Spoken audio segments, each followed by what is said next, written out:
सालों बाद टुनटुनी गर्भवती होती है और फिर एक लड़की को जन्म देती है। हे भगवान, ये मुझे लड़की कैसे हो गई? मुझे तो लगा था बेटा पैदा होगा, हम दोनों के बुढ़ापे का सहारा बनेगा। हाँ टुनटुनी, मैंने भी ऐसा ही सोचा था कि हमें बेटा होगा, लेकिन सब किए कराए पर पानी फिर गया। भगवान ने हम लोगों को लड़की दे दी। अब तो ऐसा लगता है इस लड़की को उठाऊं और नदी में फेंक दूं, लेकिन मजबूरी है, ऐसा नहीं कर सकती। अगर मुझे लड़की को फेंकते हुए किसी ने देख लिया तो मुझे जेल हो जाएगी और मैं ऐसा नहीं चाहती।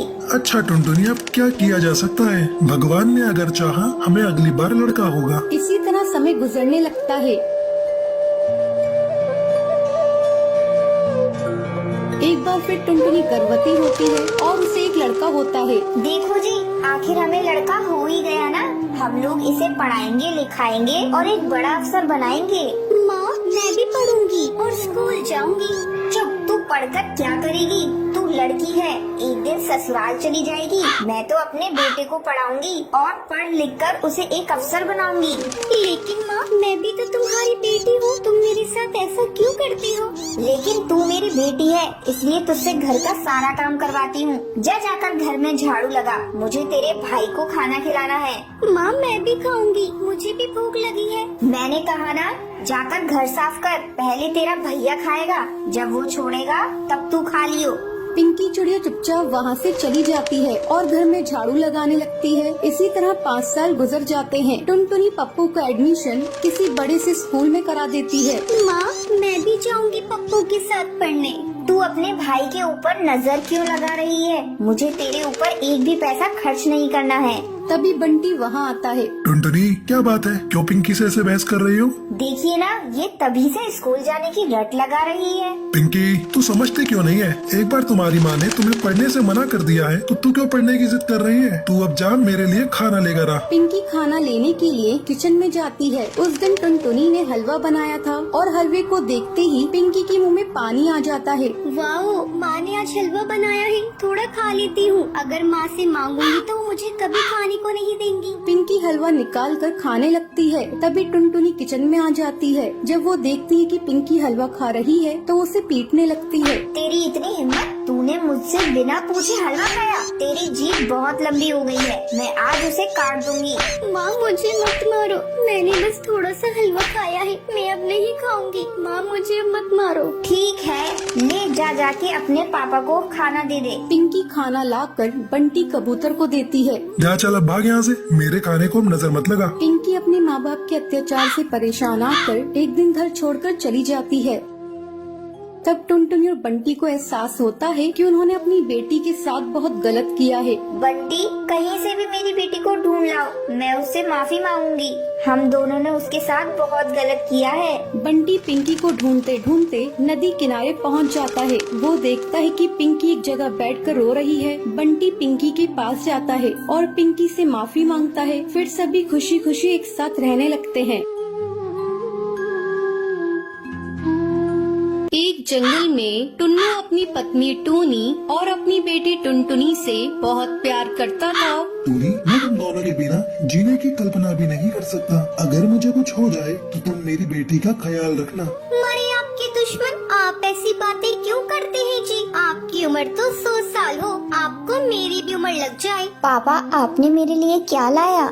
बेटा, आज मैं तेरे लिए तेरी मनपसंद जूते लेकर आया हूँ, इसे पहनकर मुझे दिखाओ। टुनटुनी जूते पहनकर टुन्नू को दिखाती है। पापा, ये जूते तो बहुत सुंदर हैं। मैं कल इसे अपनी सहेलियों को दिखाऊंगी। आप दोनों बाप बेटी बातें कीजिए, मैं आपके लिए खिचड़ी बना कर लाती हूँ। टूनी जैसे ही खिचड़ी बनाने के लिए किचन में जाती है, वो बेहोश होकर नीचे गिर जाती है। पापा, जल्दी आओ, देखो माँ गिर गयी। टुन्नू दौड़कर वहाँ पर आता है।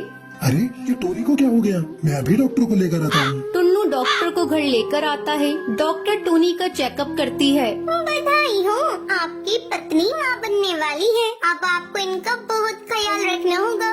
डॉक्टर के जाने के बाद टुनटुनी बेटा, अब तुम्हारा भाई आने वाला है। मेरे ऑफिस जाने के बाद तुझे ही तेरी माँ का ख्याल रखना है। ठीक है पापा, अब मैं माँ का ख्याल रखूंगी, उन्हें एक भी काम नहीं करने दूंगी। क्यों? मुझे क्या हुआ है? मैं काम क्यों नहीं करूंगी? माँ, डॉक्टर ने आपको आराम करने को कहा है। मैं कुछ नहीं जानती, मैं आपकी एक भी नहीं सुनूंगी। अब से घर का सारा काम मैं करूँगी। मैं अभी जाकर पापा के लिए खिचड़ी बना कर लाती हूँ। अच्छा मेरी माँ, जा और संभाल कर बनाना। टुनटुनी खिचड़ी बनाने जाती है। अरे क्या तोड़ दिया, जरा संभाल कर काम करो। वो कुछ नहीं माँ, चावल का डब्बा नीचे गिर गया था। थोड़ी देर बाद टुनटुनी खिचड़ी बनाकर लाती है। पापा ये लो खिचड़ी, और खाकर बताओ ना कैसी बनी है। टुन्नू खिचड़ी खाता है। खिचड़ी तो बहुत अच्छी बनी है। टूनी तुम भी खिचड़ी खा कर देखो। वाकई टुनटुनी ने खिचड़ी बहुत अच्छी बनाई है। माँ, आज रात का खाना मैं ही बनाऊंगी।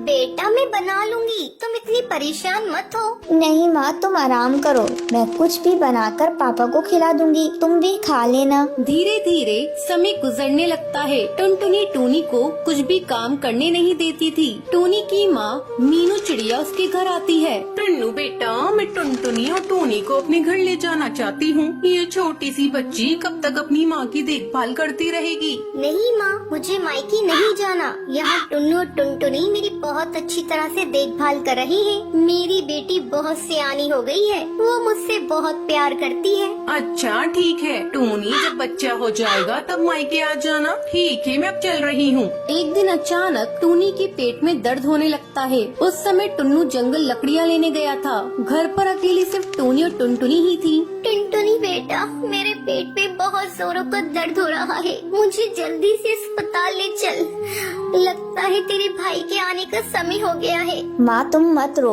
मैं अभी कुछ करती हूँ। बाहर कोई भी नहीं दिख रहा है, मैं किससे मदद मांगू? अब माँ को इस सब्जी के ठेले पर ही ले जाना पड़ेगा। किसी तरह टुनटुनी टूनी को लेकर अस्पताल पहुंचती है और फिर टुन्नू को फोन करके अस्पताल बुलाती है। टूनी एक बच्चे को जन्म देती है। पापा ये देखो, मेरा भाई कितना सुंदर है। अब मैं मेरे भाई के साथ दिन भर खेलूंगी। टुनटुनी आओ बेटा मेरे पास, तू मेरी सबसे प्यारी बेटी है। ये सब कुछ तेरे ही कारण संभव हुआ है। टुनटुनी टूनी के गले लग जाती है और सब खुशी खुशी घर आ जाते हैं।